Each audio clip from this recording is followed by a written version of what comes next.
पातशाही की वचन मेरे सामने।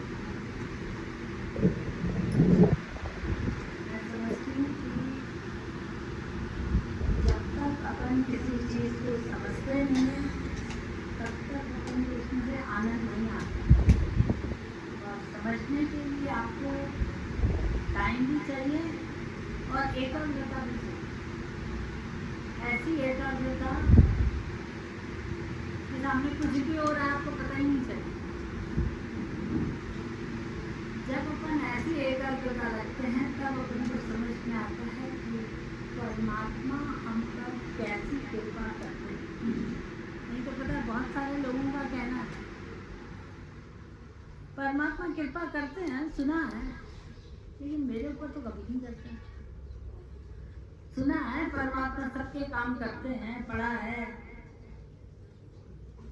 लेकिन हमारे ऊपर तो परमात्मा की कृपा दृष्टि पड़ती ही नहीं, क्योंकि मेरे काम तो होते ही नहीं। आपके काम नहीं हो रहे हैं तो आप ये बात तो पक्के में जानो कि गलती आपकी है, परमात्मा की नहीं। और आप अपने आप को इतना साफ सुथरा रख रहे हो कि मेरी गलती नहीं है, परमात्मा की दृष्टि मेरे ऊपर नहीं पड़ी। तो अपन को पता होना चाहिए कि परमात्मा आखिर है क्या, हमको कैसा विश्वास रखना है। देखो हम अपनी मम्मी को तो नहीं बताते मम्मी ऐसा मैंने किया इसलिए तू मेरे को प्यार किया, मैंने तेरे लिए ये किया, मैंने तेरे लिए ये किया। या माँ बच्चे को ये नहीं जताती है कि मैंने तेरे लिए ये किया, मैंने तेरे लिए ये किया, फिर तू ऐसे कर। नहीं, ये रिश्ता अपने आप चला आता है क्योंकि प्यार है। एक बंदे के साथ देखो माँ और बच्चे कब तक रहेंगे, एक दिन माँ को जाना है। आजकल के बच्चे भी देखो पढ़ाई के बहाने, शादी करने के बहाने माँ बाप को छोड़ के जाते हैं, तब उनका प्यार नहीं कुछ कहता है। तो ये दुनिया का दस्तूर है कि अपन जिस चीज़ को दुनिया में पाया है उसको अपन को छोड़ना है, पक्का छोड़ना है। इस बात के लिए आप तैयार हो। आज आपके पास है, कल आपके पास नहीं होगा। जब आपके पास नहीं होगा तब भी आप उससे संतुष्ट रहिएगा। तो गुरु साहब ये फरमा रहे हैं कि हम परमात्मा को पाने के लिए क्यों नहीं ऐसी एकाग्रता लाते हैं, ऐसा प्यार क्यों नहीं बनता है। पता है कभी कभी कुछ लोग बोलते दीदी हाँ मैं पहले भोले भगवान की बहुत भक्ति करता था, फिर सुना था कि भोले भगवान जल्दी मान जाते, लेकिन मेरी बात तो माने नहीं। इसलिए फिर मैंने सोचा कि अब मैं गुरु नानक साहब के दरबार में जा रहा हूँ और वहाँ मान जाएंगे। अब वहाँ आया हूँ, पता नहीं आप मानेंगे कि नहीं मानेंगे। देखिए आपको मैंने पहले से ये भावना आ गई कि मानेंगे कि नहीं मानेंगे। तो भगवान को भी सोचना पड़ता है कि इस सिख को अपना बनाओ या न बनाओ। आपको ये बोले अनुभव मैं नहीं जानता हूँ, मैं आपका बच्चा हूँ, मैं आपका बच्चा हूँ। अगर मेरे को जैसे मैं आपको बताऊँ गुरु कृपा कर मेरा कोई काम अगर अटकता है तो मैं तो बुआ को बोलती हूँ बाबा मैं नहीं जानती, दुनिया को मालूम है कि मैं सबको बोलती हूँ जप करो, ये पौड़ी पढ़ो, ये सुखमनी साहब पढ़ो, ये पाठ करो, हमारे काम हो जाएंगे। और अगर मेरा काम नहीं होता है तो मेरे को मैं तो सहन कर लूँगी, कोई बात नहीं, लेकिन दुनिया आपको बोलेगी कि दीदी सबको तो बोलती रहती है पाठ करो पाठ करो पाठ करो, उनका खुद का काम नहीं हुआ, इससे मेरे को कुछ नहीं होगा, आपको होगा, क्योंकि आप मेरे सब कुछ हो। माँ बाप भाई बहन का रिश्ता नहीं, आप मेरे सब कुछ हो। सब कुछ मतलब आप समझ लीजिए, सब कुछ में वो रिश्ता बन जाता है जो रिश्ता अपन उंगलियों पर नहीं गिन सकते हैं। भाई भी आपका एक सीमा तक, बहन भी आपकी एक सीमा तक, माँ भी एक सीमा तक, लेकिन सब कुछ तो हर हाल में साथ साथ। अभी अपन ने चौपारा शुरू किया तो जब चौपारा की अरदास करें कि चौपारा हम शुरू कर रहे हैं तो सब कृपा करें, तो महापुरुष ने मेरे से पूछा कि बहन जी बताओ तो सही चौपारा साहब कब तक चलेगा। मैं भी कंफ्यूज हो गई कि ये चौपारा चौपाला साहब हर संडे 4 घंटे, और फिर दुनियादारी भी देखनी है। तो मेरे मुंह से निकल गया, आप तो ऐसी अरदास करो चौपाला साहब युगान तक चलता रहे, आप तो ऐसी अरदास करो। तो पता है उन्होंने आशीर्वाद दी और ये बोला कि हाँ आप जीत गए।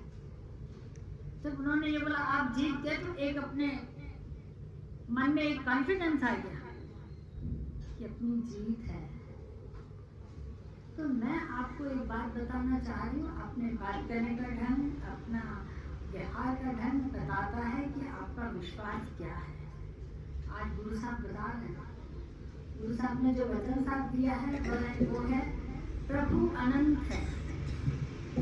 अब बहुत सारे लोग बोलते हैं प्रभु तो बहुत अनंत है, बहुत बड़ा है, और बड़े को तो हम पा नहीं पाएंगे, फिर छोड़ दो ना भाई, बड़ी चीज है, अब बड़ी चीज को तो हम पा नहीं पाएंगे, उससे से छोड़ दो। और कुछ लोगों का विश्वास है प्रभु अनंत है, ठीक है प्रभु अनंत है, इसमें से थोड़ा तो मिल जाए, थोड़ा तो मिल जाए, थोड़ा तो मेरा काम कर ले, थोड़ा तो अपने जैसा बना ले, तो थोड़ी तो भक्ति कर लूँ, थोड़ा तो उस पर विश्वास कर लूँ, ये भी अपना विचार रहता है। उसके गुण भी अनंत है, परमात्मा अनंत है तो उसके गुण भी अनंत है। परमात्मा कैसे कैसे करता है मुझे बताने की जरूरत नहीं है, आप सब लोगों को मालूम है। आजकल मोबाइल तो आपको सब कुछ बता देते हैं। कभी कभी ऐसी चीजें भी अपन देखते हैं जो अपन को आंखों को विश्वास नहीं होता कि ऐसा हो सकता है। अभी मैंने व्हाट्सएप पे एक सीन देखा, आप विश्वास नहीं करेंगे, वो अभी भी मेरी आंखों से हटता नहीं। पता मैंने सीन क्या देखा, मुझे लगा था कहीं फॉरेन का सीन था। एक जगह पर बहुत अच्छी बिल्डिंगें, बहुत अच्छे रोड, बहुत अच्छे बगीचे, वहां पर काफी कारें चल रही हैं, रास्ते पे चल रही हैं कारें।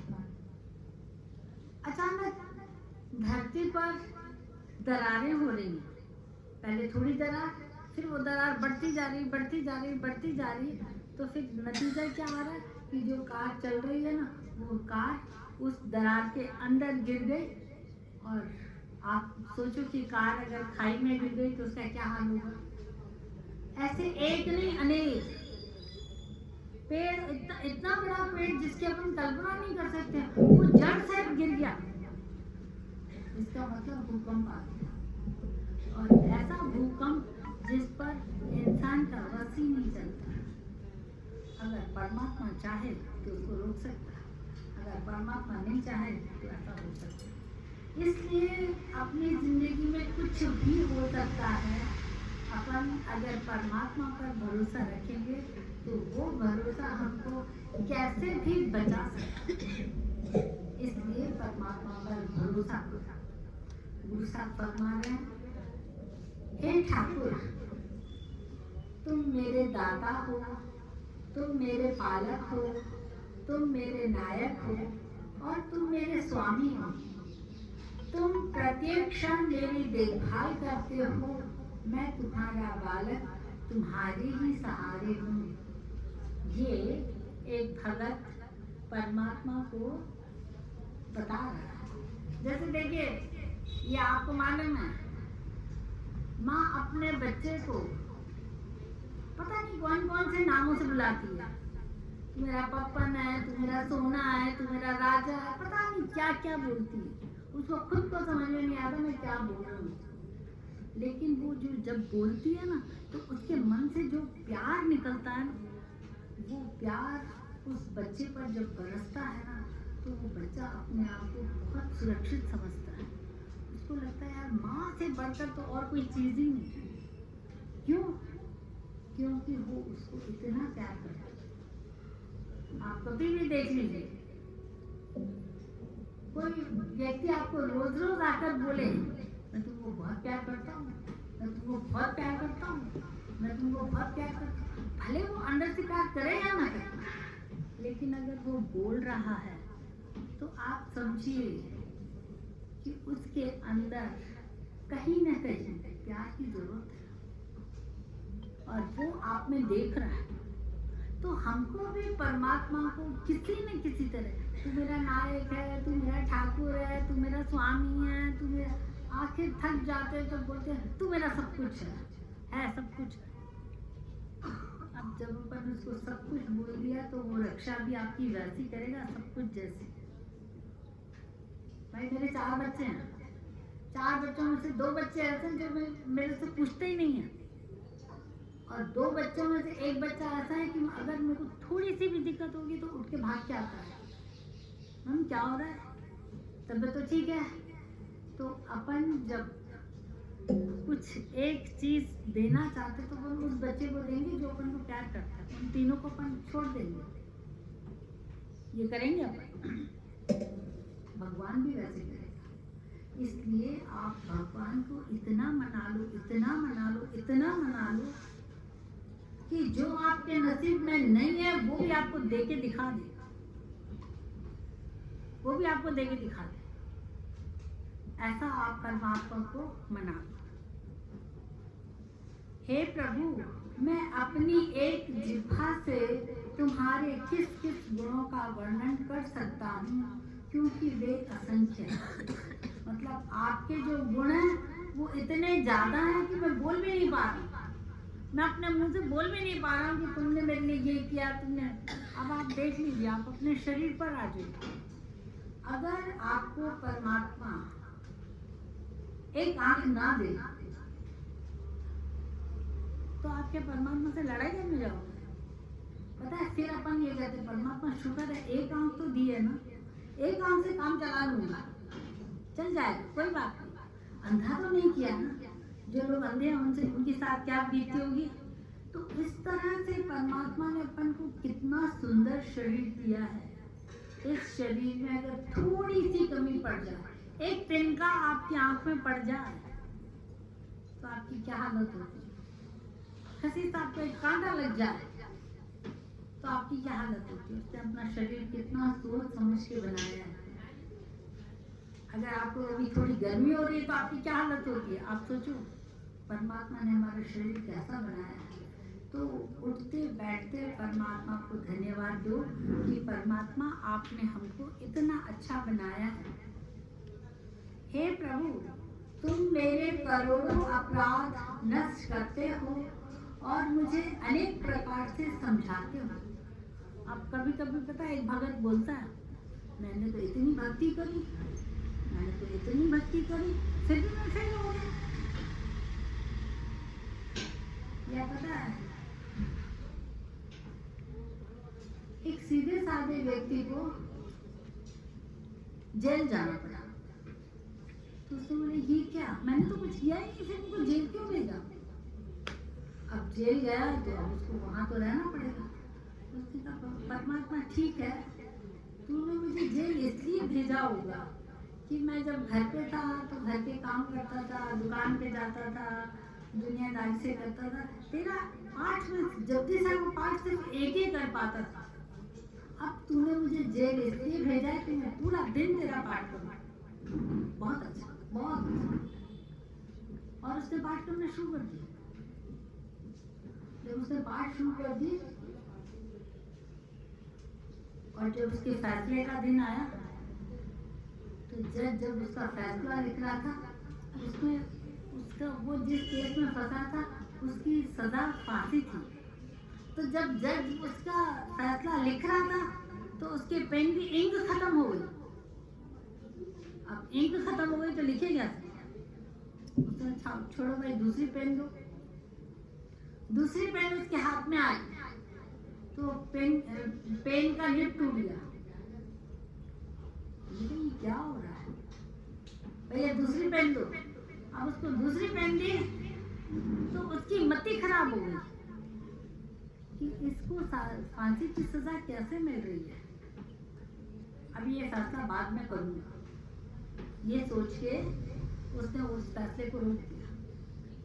अब वो अपनी सीट छोड़कर उस अपराधी के पास गया जो जेल में जब साहब पढ़ता था, उससे उसने पूछा, देख मैं न अभी जज हूँ और ना तू जेलर है, हम दोनों का रिश्ता ये है कि मैं तेरे से एक बात पूछूं, सच सच बता, बिल्कुल सच बता। तेरे को जो सजा मिल रही है वो तेरे को पता है, अगर तू सच बताएगा तो शायद तेरी सजा माफ हो सकती है, लेकिन तू बिल्कुल सच बता। और मैं ये नहीं बोलूँगा कि मैं जज हूँ तो तूने मुझे बताया है, मैं नहीं बताऊँगा, लेकिन तू सच बताएगा तो मैं तेरी सजा माफ कर सकता हूँ। अब आप सोचो, जिसको फांसी की सजा मिल रही है उसको सच बोलने का मौका मिल गया, तो उसने बोला, सच बताओ तुमने ये काम किया है? उसने बोला, साहब सच बता रहा हूँ, मैं आपको ईमानदारी के साथ बता रहा हूँ, मैं इन सब चीज़ों से बहुत दूर हूँ, पता नहीं कैसे इन दुनिया वालों ने मुझे फंसा दिया और मैं जेल में आ गया, मुझे तो समझ में नहीं आया कि क्या है। तो बोला सच बोला, तो उसने उसको बरी कर दिया।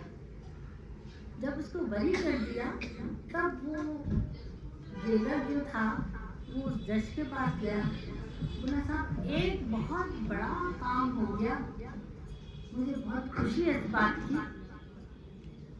तो उसने बोला, तुम जेल की सजा भुगत रहे हो और तुम बोल रहे हो तुम खुश हो? बोला मैं खुश इसलिए हूँ कि मेरे को ना दिन में 75 जपजी साहब पढ़ने का टाइम घर में कभी नहीं मिला।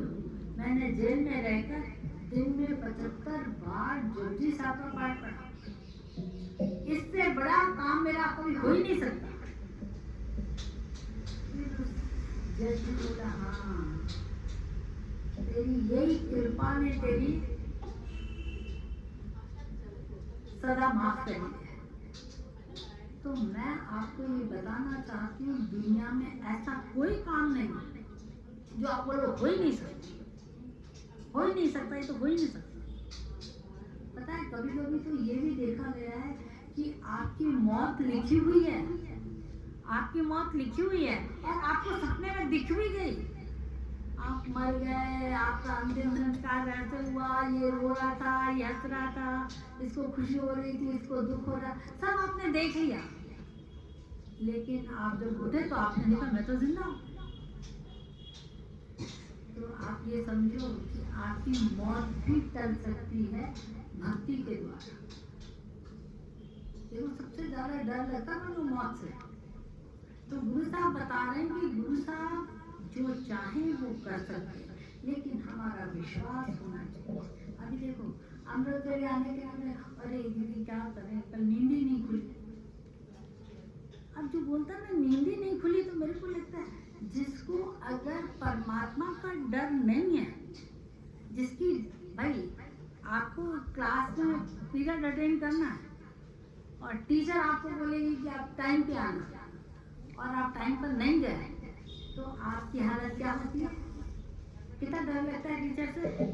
सची आप घर सोचो, घर में अगर आप बोल गया तो मैं इतने बजे आ रहा हूँ नहीं पहुँचती हो, तो माँ से और बीवी से कैसा डर लगता है, कहते हो चिल्लाएगी, बहुत चिल्लाएगी, बहुत चिल्लाएगी, उससे डर लगता है। लेकिन अब उनको भगवान से डर नहीं लगता, भगवान के लिए बोलते क्या करें, नींद आ गई नहीं। अगर आपको नींद आ रही है तो आप अपने आप को समझाओ कि ये नींद आपको खा जाएगी, ये नींद, उस नींद में आप जो सांस ले रहे हो ना, उस सांस की हवा में ऐसी कुछ हवा आएगी कि आपको कैंसर भी हो सकता है, आपको टीबी भी हो सकती है, आपको ब्रेन ट्यूमर भी होता है, कुछ भी हो सकता है और होता है। उसके लिए अपन क्या करें? अगर डॉक्टर ने आपको बोले आपको ये, तो आप क्या करोगे? डॉक्टर से लड़ाई करोगे कि मेरे को कैंसर क्यों हुआ है? नहीं, उसका सामना करो। इससे अच्छा है कि अपन पहले परमात्मा को मना लें कि ये सब चीजें हमारे पास नहीं आए। मैं अज्ञानी हूँ और मेरी बुद्धि भी तुच्छ और थोड़ी है, तुम अपने भक्त रक्षक रूप के यश की रक्षा करो। तुम, मैं कैसा भी हूँ, मेरी बुद्धि भी थोड़ी है, मेरे को अकल भी नहीं है। सिंधी में कहावत है ना, चरोती करे पानी पान चला, एक्टिंग कर लो मैं पागल हूँ। अब वो बोलेगा ही, भाई बेचारा पागल है, उसको क्या बोले। तो आप भी ये करो, भगवान को भगवान मैं नहीं जानता। लोग बोलते हैं कि मेरे पास बहुत बुद्धि है, लेकिन मेरे को लगता है मेरे पास बुद्धि नहीं है, मेरी रक्षा आपको करनी है, इसलिए मैं आपके भरोसे हूँ। मेरे गुरुदेव बाबा नानक जी कहते हैं, मैं तुम्हारी शरण में आया हूँ, केवल तुम ही मेरी आशा हो, केवल तुम ही मेरे सज्जन मित्र हो। हे दयालु, हे रक्षक प्रभु, अपने ग्रह के गुलाम की रक्षा करो। भाई जिससे बहुत उम्मीद होती है उसी को अपन बोलते हैं। बड़ी उम्मीद लेके मैं आपके पास आया हूँ, आपको मेरे काम करना पड़ेगा। जो सामने वाला काम नहीं करने वाला होगा ना, वो भी कर देगा। अब क्या करें, उम्मीद लेके आया तो करना ही पड़ेगा। तो भगवान के पास के अपन को उम्मीद लेके जाना। आगे चल के बोल रहे हैं कि मैं आपके दर का गुलाम हूँ, मैं आपके दर का नौकर नहीं। मैं अगर आपके दर का नौकर हूँ, मैं तो अपना नौकर के साथ पता है क्या रिश्ता होता है।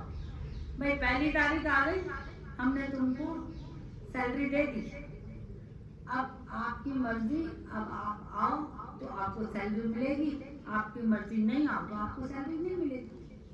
ऐसा ही होता है। लेकिन गुलाम का मतलब पता है क्या होता है? गुलाम का मतलब ये होता है कि मैं, मेरे बच्चे, उनके बच्चे, उनके बच्चे, वे सब आपकी सेवा करेंगे। गुलाम का मतलब रहता है, पुराने जमाने में जैसे आपने देखा ना, ईद के दिन बकरे बिकते हैं ना। अपन बकरे को अगर पैसा दे के लेके आते हैं तो फिर हमारा अधिकार है, उस बकरे को हम काटें, उस बकरे को हम पालें, क्या करें, हमारी मर्जी। उसी तरह पहले ज़माने में ऐसा होता था कि बच्चे बहुत पैदा हो जाते थे और माँ बाप अगर उनको पाल नहीं पाते थे तो वो बाजार ले जाते थे। भाई मेरे पास 6 लड़के हैं, एक बच्चा बेच देती हूँ, उससे जो पैसा मिलेगा मैं 5 बच्चों की पालना अच्छे से कर सकती हूँ। तो एक बच्चा वो किसी सेठ को, किसी राजा को, किसी महाराजा को बेच देती थी। फिर वो बच्चा जब उस राजा के घर जाता था, उस महाराजा के घर जाता था, तो महाराजा पूछता था, भाई तुम क्या खाओगे? बोले साहब आप जो खिलाओ। कहाँ सोओगे? साहब आप जहाँ सुलाओ, क्योंकि मैं तो आपका गुलाम हूँ, आप जो बोलोगे मैं करूँगा। आपने मेरे माँ बाप को पैसे दिए और मेरे को खरीदा है, अब तो आप जो बोलोगे मैं करूँगा। और वाकई गुलाम ऐसे ही करते थे। आपने इतिहास में पढ़ा होगा, ऐसा होता था। आप देखो गुलाम, तो हम भी गुरु बाबा को बोल रहे हैं, गुरु बाबा हम आपके दर के नौकर नहीं, हम आपके दर के गुलाम हैं। हम पर ये कृपा करना कि हमको तो गुरबाणी का अध्ययन करवाना ही करवाना, हमारा गुरबाणी पर विश्वास बढ़ाना ही बढ़ाना। इसके बाद मेरे बच्चे, उनके बच्चे, उनके बच्चे, मतलब मेरा सारा खानदान आपका दर छोड़े ना। ऐसी व्रत कभी मत बनाना कि मेरा परिवार आपका साथ छोड़े, ऐसा कभी मत करना। इसलिए तुम हमको अपने घर का गुलाम बना दो। और जब आज ये वचन साथ निकला है ना, तो मैं आपको एक बात बता दूं भाई, ये मेरे मन के ख्याल समझो या मेरे विचार समझो या मेरे विश्वास का आधार समझो, जो आप समझो, वो ये है कि अगर वचन साहब में गुरु साहब जो अपन को बात बताते हैं, वो बात अगर हमारे दिल और दिमाग पर लिख जाती है और हम उसको मानने लगते हैं, तो गुरु साहब अपन को बहुत खुश होते हैं और अपन को भी बहुत फायदा है।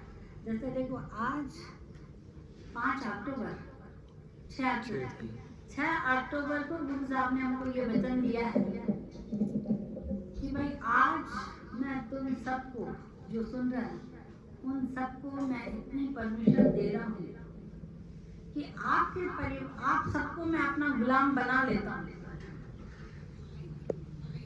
मैं आप सब लोगों को अपना गुलाम बना लेता हूँ। मतलब आप देखिए फ्री फोकट में आपको क्या मिल गया, आपके कई कुलों तक गुरु नानक साहब आपके परिवारों की रक्षा करेंगे। अब इतनी बड़ी आशीर्वाद आज अपन को मिल रही है तो अपन भी थोड़े चालाक बन जाए। तो भैया आजकल का जमाना थोड़ा चालू जमाना है, तो अपन भी थोड़े चालू हो जाए। आज आप जहाँ जहाँ बैठे हो वहाँ पर ये मन में सोच लो, गुरु साहब आप मेरे परिवार को अपना गुलाम बना लो। आज मैं आपके नाम से 1 जपजी साहब, 5 जपजी साहब, 2 चौपाई साहब, 1 मूल मंत्र की माला, जो आपकी कैपेसिटी है, आपके नित्य नियम के अलावा वो जरूर करूँगा। भाई रिश्वत दे दो, पहले एडवांस दे दो तो आपका बुकिंग हो जाएगी ना। तो आप गुरु नानक साहब को एडवांस दे दो, 1 माला मूल मंत्र की, 1 जपजी साहब, 5 चौपाई साहब, जो आपको देना है, 1 चौपाई साहब, जो आपको देना है।